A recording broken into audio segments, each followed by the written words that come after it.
All right, so now let us talk about the very first word count example in Eclipse. Okay, so far what we have done is we have already set up our Eclipse and all. Now I want to show you how can you write a very first word count example.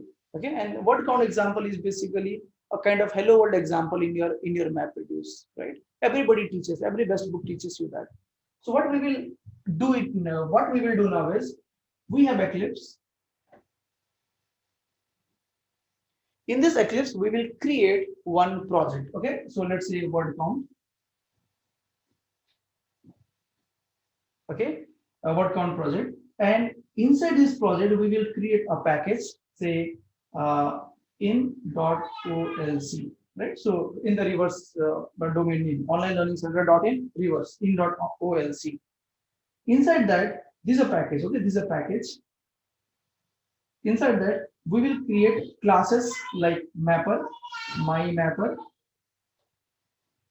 my mapper. We will create one class, my mapper. We'll create another class, my reducer. Okay, we'll create one class, my driver. So these are the three classes which we will create in our Eclipse project, right? And then we will start writing the code for mapper, reducer, and driver, right? The way we have discussed in our last class. Just discuss theoretically what should go in mapper, what should go in reducer, and so on, but we will see it today practically. Now, along with that, when you are creating this project, you need to add jar files in your project so that it can be built and it can execute, right? So the project can be built successfully and then you can execute the program. So we will also create one folder called lib. Okay, here itself we'll create one folder called lib, and we will add all possible jar files, okay, and we will have to add them into our build path. Okay, so this is the very first session on the practical of MapReduce. So I will not tell you right now what are the actual jar file needed. We will try to put everything possible. Okay, and then slowly in our next class, right, we will learn how to figure out which jar files are required. Okay, out of so many jar files, it is important that we should identify. I will teach you how to identify that in the next class. But right now, we just want to make our application ready. We just want to execute our application by just having mapper, reducer, and driver class, right?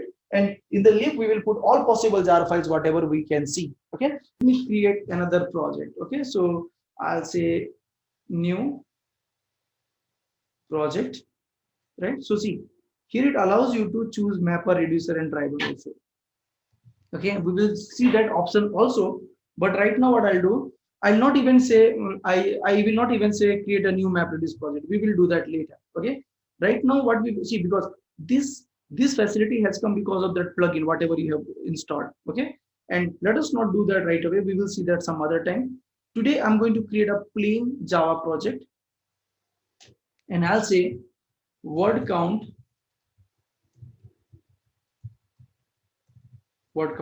yeah, let's say word count. Okay, and then just say finished. All right, now don't create and open perspective. Done. So we have a project called word count. Inside that you have nothing, right? So now what I'll do is I'll also say new folder. Okay, new folder, and let me say lib and say finished. All right, done. Now this would be a MapReduce program, and whatever code I write, I need some libraries. Otherwise, I will not be able to identify what is a mapper, what is a reducer, and driver, right? So we need to collect all the jar files. So what is the place where you have installed Hadoop? If you remember, you have installed Hadoop here. Just go to other locations. Okay, go to computer, right? So this computer means slash the root slash usr local Hadoop, right? This is where you have installed your Hadoop, right? Now from here, what you do, start hunting. Okay, so see here, bin, you don't get any jar. Okay, etc Hadoop, These are all XML files and all. Okay, I don't see any jar file here also. Okay, now include, I don't see any jar file here also. Yeah, we went here, lib, native. Uh, I don't see, these are the jar files. Okay, these are, but it is of extension.a, so you can ignore it. Example, no. So I don't see any legitimate jar file here also. Okay, again go to libexec, again check. Okay, so check in all possible places. Where can I get the jar file? I checked here also. I checked here also. Logs. No, you don't get a jar file here. Has been. Okay, so here I don't see a jar file here also. Let me go back. Let me go to share. Okay, doc. So doc means it should contain documentation. So usually you will not find any jar file here. Go to Hadoop. Okay, now go to client. All right. So these are the proper jars, right? So I can see there are jar files here. So what I'll do is I'll say Control A to select all, copy and right click and say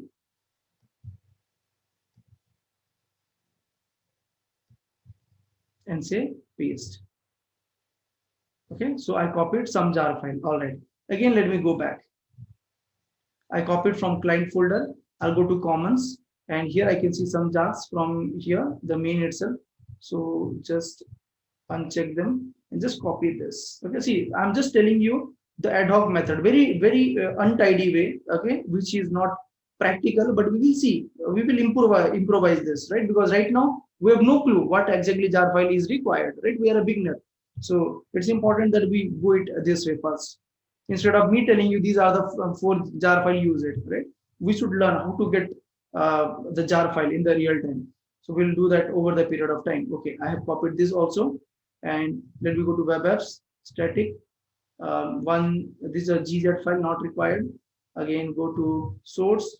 I can see some jar file here. And if you see they are sources.jar, so I would say they are also really not required, but that's okay. Let me have them for the first time. And again, go back and again, go back, lib.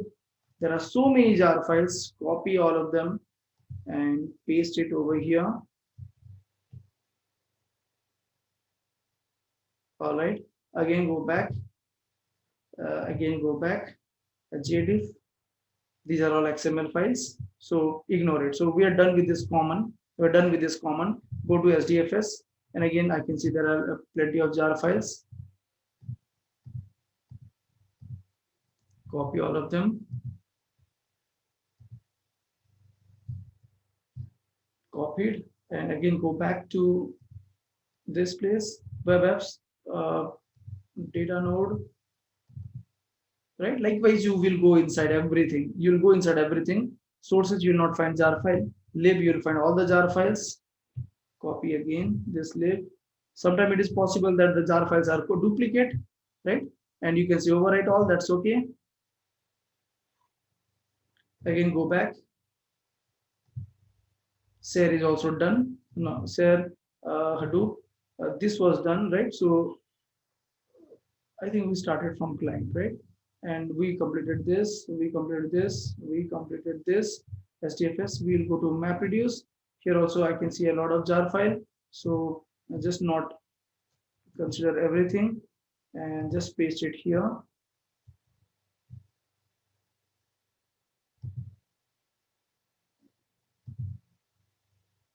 Okay, and then again go back and sources. These are all source files, because the name says it is a source, right? So these are all source files. You can happily ignore it. You can include that also, not a problem. Okay, so MapReduce part is also done, and tools, lib. There are so many jar files here also, right? So see, the whole idea is I am just trying to tell you that at the end of the day there are so many jar files, right? And we have to learn which one, how to choose them smartly over the period of time. Okay, this is all done. Tools lib is done. You should not see anything else here. And then let's go to yarn, and yarn you can see a lot of jar files. Let me go to lib contains a lot of jar files. Copy all of them here and paste it here, see overwrite all right, and go back to yarn, and I can see a lot of jar files here also. Copy this, paste. Oh, sorry. Copy that.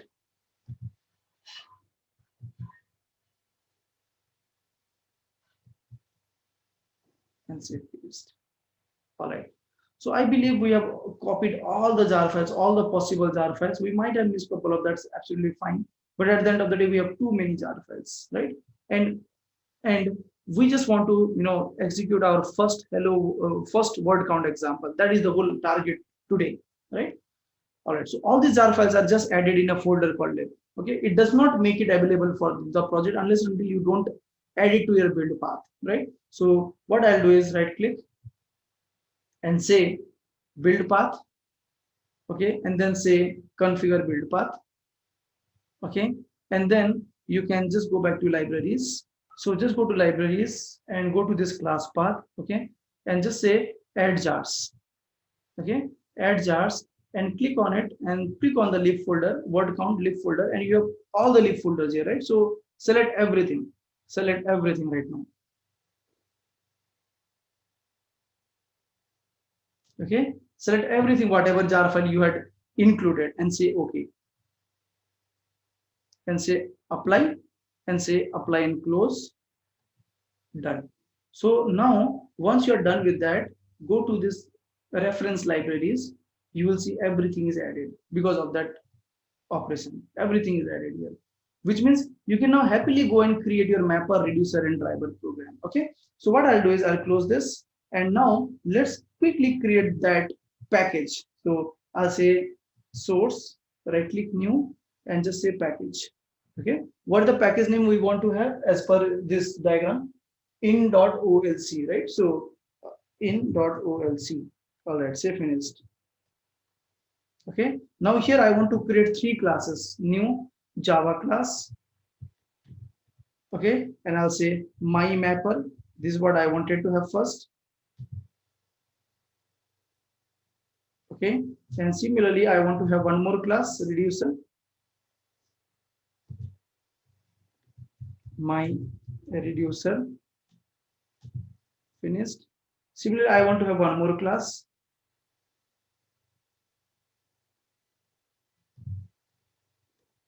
my driver.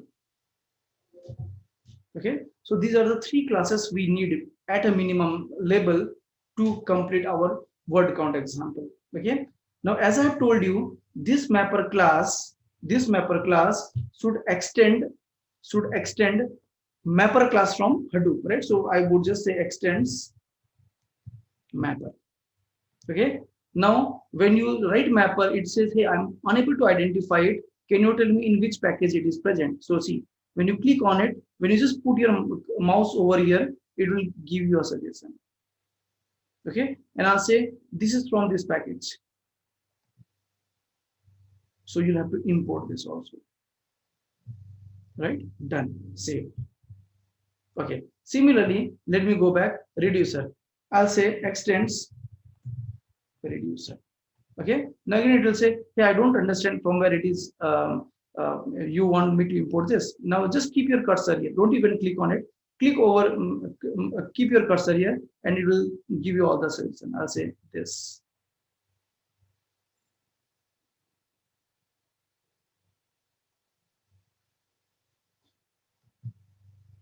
Done. Okay, so this has given us a mapper code and a reducer code, and in the driver code you will have your main method. Okay, so here you'll have a main method in your driver code, right? So you'll say psvm, enter.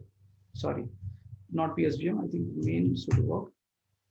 Yeah, main, and then control space and enter. Okay, so this will give you your driver code as well. So your mapper, reducer, and driver is little ready, right? Now let's move again. So I'll go back to this document. I'll go back to my next document, that is writing a word count problem. Okay, so let me open this document so that I can help you what exactly you need to write everywhere. Okay, so I've just written this here, like every MapReduce program contains 3 resources, whatever we are discussing about it. And I've told you from where to collect the jar file. Right now, we are just trying to collect the jar file from all possible way, and we have configured the path, right? Okay. Now, if you remember in our previous discussion, I have told you that the mapper will always take the data in form of key and value pair, right? And what was the key value pair, guys? Long, writable, and text. Do you remember our discussion? So let me explain you it here. So let's understand what exactly we are trying to develop now, right? So as we know, in our MapReduce program, we will write mapper, we will write reducer, and we will write driver, right? And we've just created some, a source code right now. We want to fill it, okay? Now, if I talk about mapper, as I have told you, in mapper, you have a map method, which is going to consume your data line by line, right? And in our previous discussion, where we discussed about how you basically approach writing, solving a word count problem, the idea was if you have the data like, let's say, apple, ball, apple, right? Again, ball, apple, apple. Okay. Now, if you have this file, then this file would be converted into key value pair. So this would be converted into like this. This file, this line would be converted into 0, and then apple, ball, apple. Okay. This line would be converted into, so 5, 5, 10, 4, 14, 15, 16, slash 17. 17. Okay. Again, ball and apple. If I have another line, let's say again apple, then it is already 17. 1, 2, 3, 4, 5, 6, 7, 8, 9, 10, slash 11. 11 plus 17 is 28. Right? This is how the file would be converted into key value pair. Right? And in the Hadoop world, in a typical MapReduce program, this key would be of long writable type. Okay, this value would be of text type. What is text? Text is basically a data type in Hadoop, similar to your string, right? And what is this long writable? Long writable is a data type in Hadoop, similar to your long. Why don't we use int writable? What's wrong with int writable? The problem with int writable is int writable has, lesser size, right? So int writable cannot hold a large number. Long writable can hold a large number. And when you are, processing a data, the data may not be so small, right? So what if this has a, lot of words? What if this has a lot of words? What if this has a lot of words? So if the length of this line is very large, then this number will also grow big, right? And we wanted to make sure that we wanted to make sure that we are able to store, we are able to process as much as data as possible, right? So that's the reason this is of long writable type. If this will not be a long writable type, if this would be an int writable type, then you will not be able to hold a lot of records, right? You'll not be able to hold a lot of characters. For example, let me not go with the long writable because, to explain you that it would be very high, right? So let's assume if this was a byte writable, let's assume if this was a byte writable. What is the size of byte? 127, right? Minus 128 to 127. This is the size. That means you cannot go beyond 127, right? Now, and what if this line has 200 characters? If this line has 200 characters, then this number should become how much? 200 plus, right? 200 plus. And you cannot really do that because you are using byte writable. Byte writable cannot hold 200, right? Similarly, int writable cannot hold large value than long writable. Long writable can hold much more larger value than int writable. And we have already discussed that in our Java session. What is the type? What is the size of each of this long and int, right? So the same size is applicable here also. Okay, we'll talk about the data type separately, but that's what I wanted to convey. And that's the reason we have this as long writable. So this is long writable and this is text. And what are you expecting out of it? You are expecting apple, 1, ball, 1, okay, apple 1, ball 1, apple 1, okay, again ball and apple, ball 1, apple 1, again apple 1, apple 1. So this is what you are expecting from this input data. So in this case, this apple ball are what? Text. Okay, and all these ones are what? Int writable. Okay, now you may say, hey, why I am taking here int writable? I could have taken here long writable. I could have done that, but I know every time I'm just going to write one, right? And I really don't need a long writable to hold this small data. This is really small, and it will be always one, right? I will never be saying a 1 2 3 4 5 6 7 and 9 0, right? I'm not going to use that much large number. I'm just going to say apple 1 apple 1 apple 1, and I can still use this int writable. You may say, can I use byte writable? I can still do that, because byte writable can still hold ones, right? Then that should not be a problem at all. But as the tradition, like the traditional convention, we will use int writable. Okay, so we will use int writable and we will use text here. So what I'm trying to tell you is the mapper, what I'm going to write, the mapper, whatever I'm going to write, is going to take long writable and text as input, and going to return me back text and int writable as output. Okay, so 0, the whole line, and apple and 1. Right? This is how you have to understand.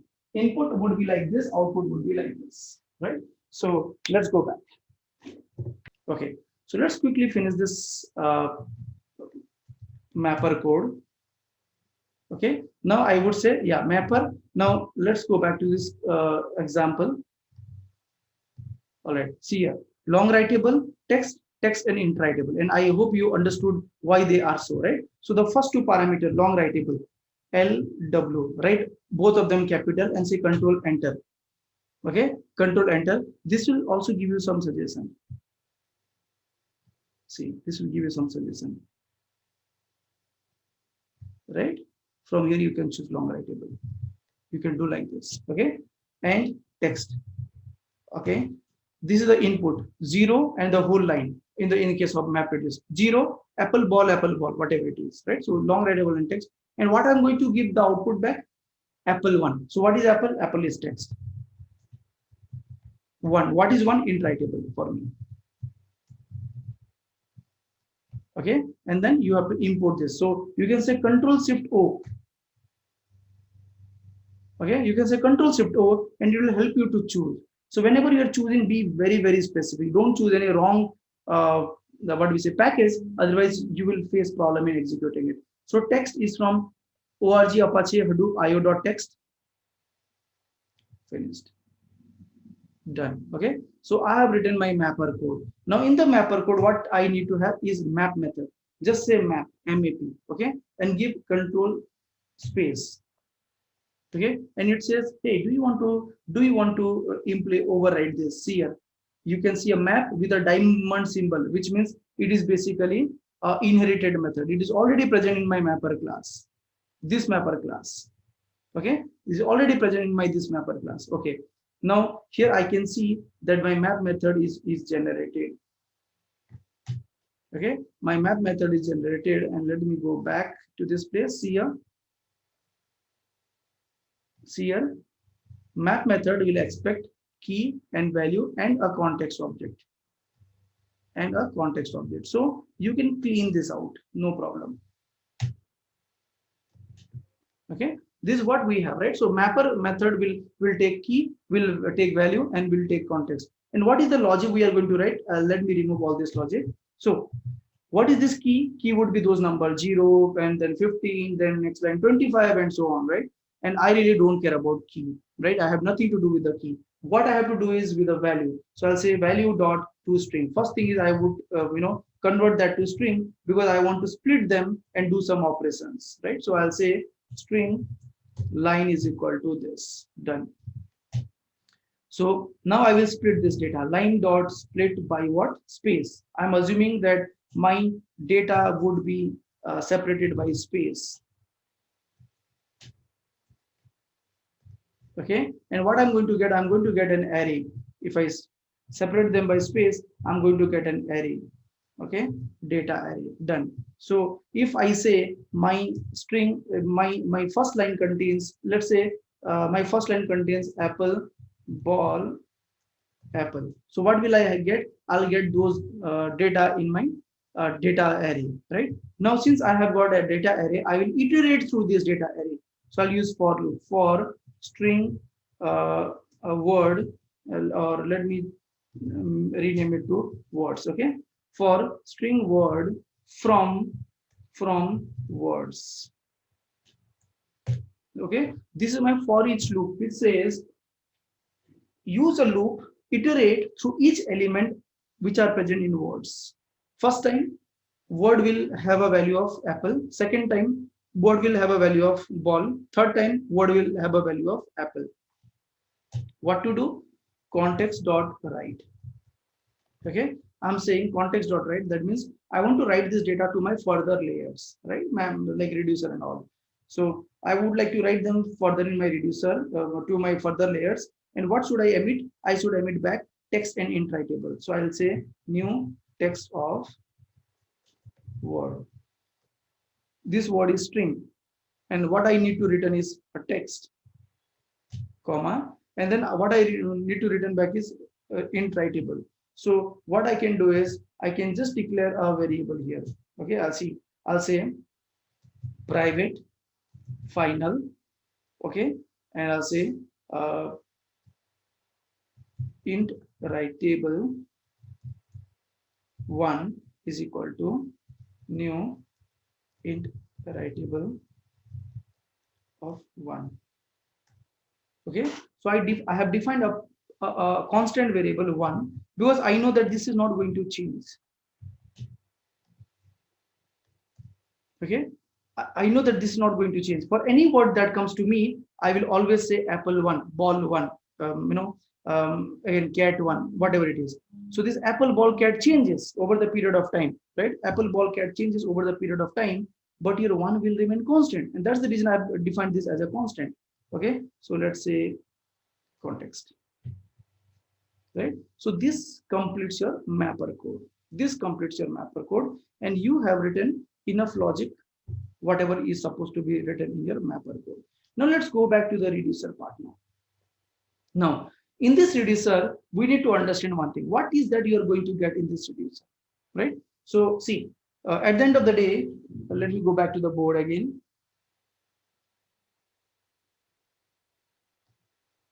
All right. So at the end of the day, you are done with all these things, and all you have is apple, ball, apple, ball, apple, ball. So they will all be grouped into, they will be shuffled together, right? So after shuffling, they would be mixed together. So you'll get A. After shuffling and sort, okay, let me put them together. Shuffle and sort. A, 2, 3, 4, 2, 3, 4, 1, 1, 1, 1. Okay, and then ball 1, 2. Okay, ball 1, ball 1. So this is what you are going to get after shuffle and sort phase, right? After that, what will happen? Group by will happen. Group by. So in the group by phase, this apple will be together A. Okay, and you'll have 1, 1, 1, 1, right? And ball will be together B. You'll have 1, 1, right? And this is what you are going to get in your reducer. We have already discussed about this. This is what you are going to get in your reducer, right? So apple, ball is already done, and you have grouped them together, and this is how it looks like, and that is what going to come to your reduce method. So in your reduce method, your key would be this, and your value would be this array. Right? So let's go back and code. Let's go back and code our reducer program. So I'll say share screen. All right. Now we are in our reducer. So let me go back to my document again. So we have completed our mapper and reducer code. Okay. Of course, we have added some system.out.println. We will see that later. That's absolutely okay. And now we'll go back to our reducer class. Okay. Now see here. Public class my reducer extends reducer. Now, if you see, this also takes the data in form of key and value. Okay, key and value. Now, what are you going to get in your reducer? You are going to get in your reducer, the key would be apple. The value would be 1, 1, 1, 1, 1, right? So you will say, this is my key, Apple is what you are going to get. And you are going to get 11111, which is basically int writable. Okay, of course you are going to get an array, but you are not supposed to write the array type here. You're just supposed to write what is that you are going to have inside that array. Okay, int writable. Okay, next, once your reducer is executed successfully, what is the output you are expecting from here? You are going to you are expecting apple 5 ball 10, something like this, right? So apple is text and 5 is int writable.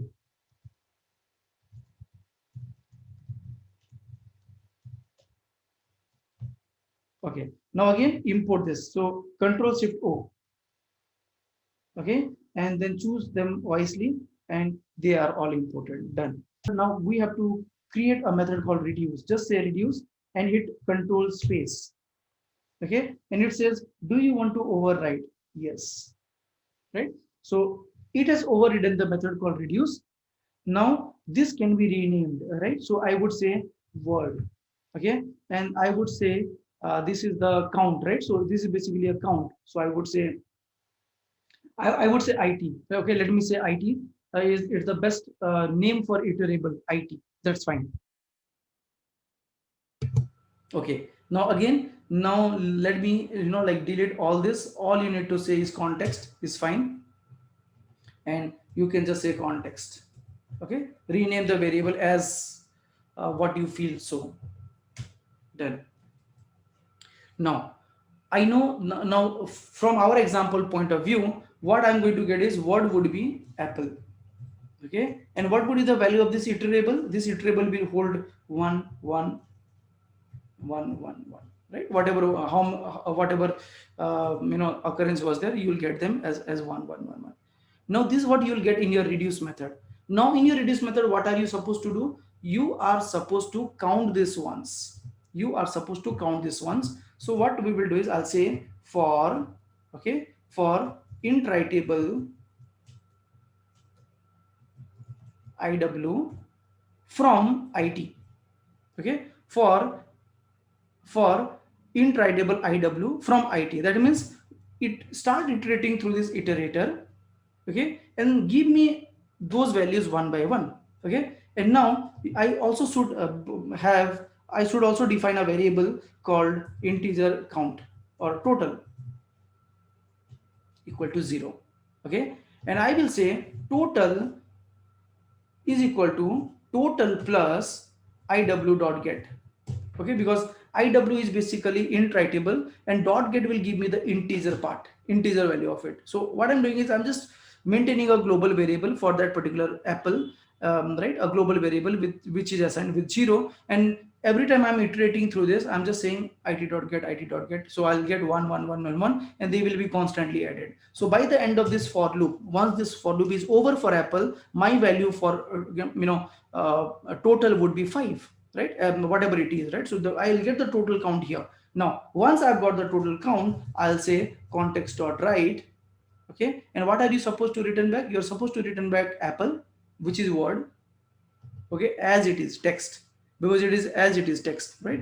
Now this here you are supposed to return total, because you have already calculated that in total, but total is int, and what you need is int writable. So here new int writable of total. Okay, this completes your reducer reduce method. My mapper is over, my reducer is a little down. So this is the same thing which I've done. The only difference is I've added little more SOPs here, right? So that you can see what is going on altogether. Okay. Now the driver program, you really don't have to buy heart. Okay, the driver program you really don't have to buy heart, and you can just copy paste it from anywhere, right? The only thing you have to really understand is your mapper and reducer. So let me just copy this driver program from my code, and I'll explain you what exactly I've done in each of this line. Configuration, you need a job, you need a Hadoop configuration. This next, IO text next, job map reduce job next. Okay, so see, wherever there is a confusion whether to choose map red or whether to choose map reduce, okay, always go with map reduce. because this is the new package name. Some piece of code is throwing some exception and you have not handled them. So right now I'll just say add throws declaration. Okay, I just wanted to make my program like error free. Again, say add throws declaration.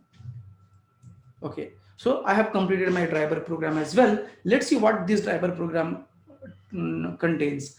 This driver program, in this driver program, what you have to configure is you have to configure what is the input file that you are going to process. Okay, what the output file where you want the data to be written, right? So in our case, input path would be the SDFS path, output path will also be the SDFS path. Okay, so see, input path says I will be having a folder called word count underscore input, okay, inside my slash user SD user, right? So see, this is your package explorer. In the package explorer, you will not see that DFS, whatever we had configured recently. So if you want to get that, okay, what you do is you can click on this. You can click on this here, map reduce on this side, and you get a project explorer, not package explorer, right? So you have to get into this project explorer. Now you can also get the project explorer from here. So view others, okay, and here you say project explorer, right? So you can get the project explorer from here also. Choice is yours, right? So otherwise click on this Hadoop icon and then you will see them here. Okay, now the requirement says I need to have slash user SD user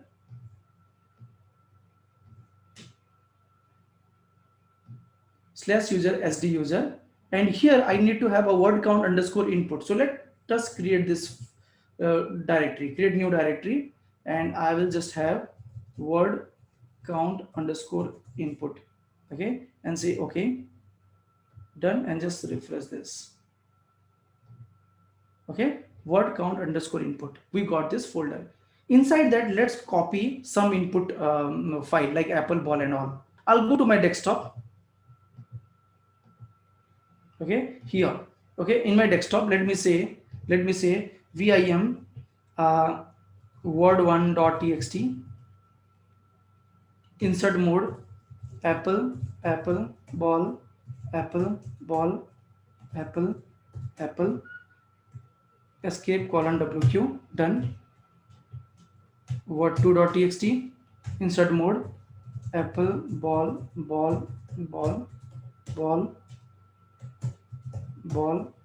apple,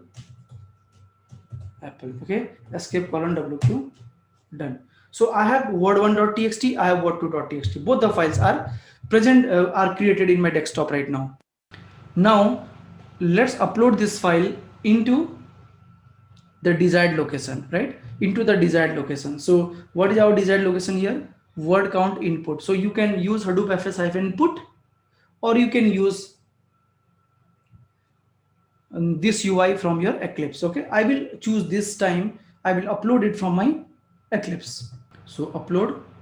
All right. So now what we will do is we'll go to Eclipse, right?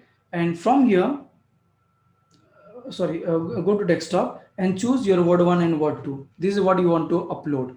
Say open. Now refresh this. Okay, so you have word1.txt, word2.txt successfully uploaded. That means this path is ready. Okay, next, output path. Where do you want to write your data? Okay, it is very important to understand that the output path must not exist. Okay, if it exists, then you will have some problem. It will say output directory already exists, cannot write it into that path. Okay, so we are sure that there is nothing called word count underscore output in our desired location, right? Absolutely fine. No, these two lines are just string declaration. Okay, but whenever you are working with Hadoop MapReduce, any path which you want to represent, you will have to represent that using path object. So you have to create the object of path by passing the string variables here. Okay, so I'm saying path input path equal to new path of iPath input path, path output path equal to new path of OPath output path. So these are string variables. This will not create any path, right? These are just a declaration. This is what you need to do as part of your Hadoop program. Okay, MapReduce program. Okay, done.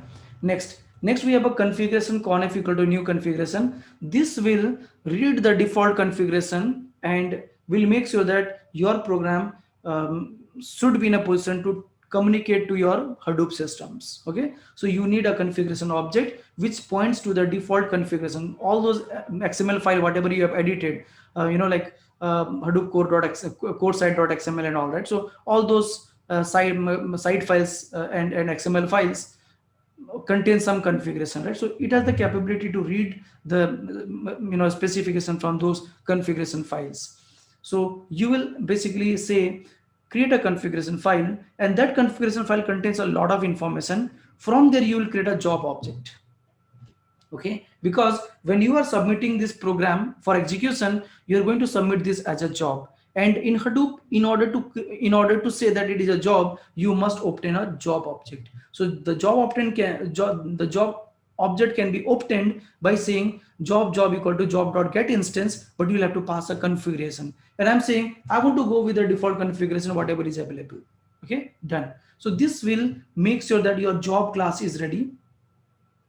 This will make sure that your job class is ready. Done. Now on this job, you'll have to set your mapper, reducer, and driver program. See here, I'm saying job.set mapper class, which means whenever this file is executed, I want this mapper to be called. I want this reducer to be called. I want this driver program to be executed. Right. So you will have to set this wherein you are setting your mapper, reducer, and driver program. Right. That's how you'll configure your mapper, reducer, and driver in this case. Okay, now you're saying job.set output key class, job.set output value class. So these two are basically the output. These two are basically, I would say, key of mapper class,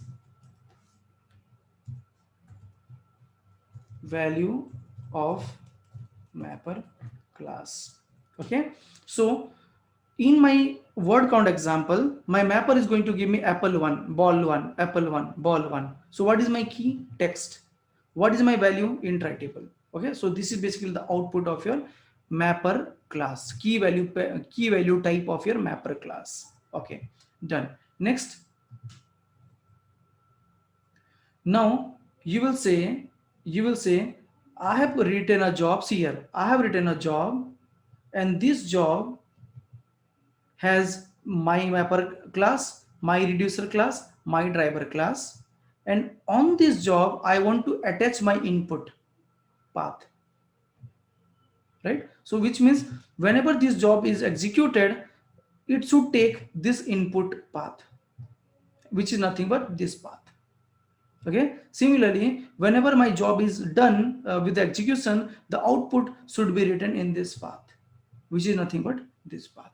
So if you see, everything is linked together in your driver program, right? We are not writing any logic, we're just linking it, and this driver program will remain almost same for all the programs, right? The same mapper, the same reducer. Of course, when you come up with more components like combiner and all, you'll have to configure, but this driver program contains the configurations. Right, and that's how you will basically configure your mapper, your input and output path to your job. Right, done.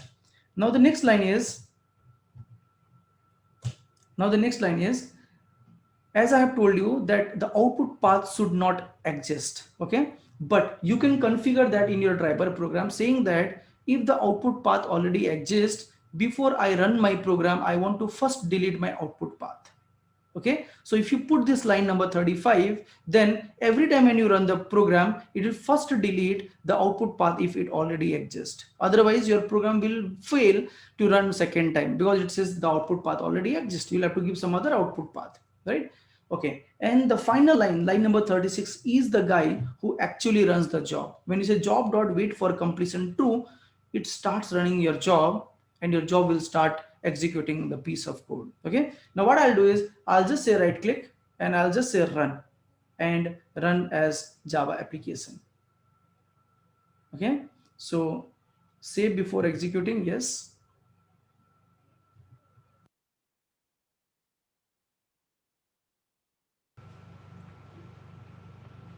All right, so this has executed the program, and if you see, this is what you get at the end of the day. Okay, this kind of information is what you will see once your job is over. Once your job is over, you will see this kind of information. These informations are actually called as counters.